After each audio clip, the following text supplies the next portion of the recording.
Ayan, magandang araw po sa ating lahat mga kalodi. Ito na naman nagsisimulan ang mas Inday dyan para nagwawali sa labas dahil nga talaga ay kinakalatan man muli sa aking mga alagang no? Dahil gutom na po ang aking mga alagang baboy mga kalodi. Ayan, dahil oras na po ay karapat dapat tapos silang pagkakainin mga kalodi. Ako po ay galing talaga na grocery dahil na kailangan sa aking maliit na store mga kalodi at pagkatapos ko pong nag-grocery dumiretso po ako dito nakain ko po ang aking mga alaga mga kalodi. So alam ko naman maraming ready talaga sa ating mga pinagagawa mga kalodi at minsan talaga hindi natin maiwasan mas mauna pa talaga ang mga alaga natin na mapakain kaysa tayong makapagkape. Dahil nagpatugtog po ang aming kapitbahay, ayan sumayaran man si Inday dyan dahil ganado po si Inday talagang sumaya mga kalodi dahil narinig po ang mga tugtog ng pan-Christmas. Kaya pagkatapos ko po nagwalis dito na naman ako sa kusina,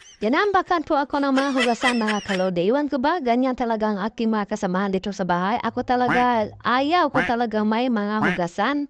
Para sa akin, hindi po mahirap talaga paghugas na plato kasi nandyan na po ang tubig talaga sa grate po. At hindi tulad ng panahon mga kalodi, ang layo po ng igiba namin, no? Pero ngayon talagang nandyan na lang talaga sa kusina, ay mahirap pa talaga sila mo maghugas ng plato. Kinuha ko po ang aming mga kalakal talaga mga kalodi. Sayang naman, di ba, yung mga pinagamitan plastic lata, kung ano-ano pa yung mga kalodi. At pagkatapos ko doon mga kalodi, nagwawalis na naman ako dito sa sala habang tulog pa ng aking apopay. Kasi kapag gising ng aking apopay mga kalodi, ay simple naman pakakainin ko na naman lahat ng ginagawa ko dito sa bahay mga kalodi. Super busy talaga. Dahil mainit ang panahon ngayon mga kalodi, hindi maiwasan na mabili ang mga soft drinks. Kaya kinargahan ko na ang aming ref. At saka sakali mga kalodi, kung mayroon mang bibili, at least mayroon na malamig. At pagkatapos ko doon mga kalodi, gumagawa po ako ng ice at ice water. Dahil tapos na po ang lahat, kape tayo at sakain po tayo ng tinapay. Salamat!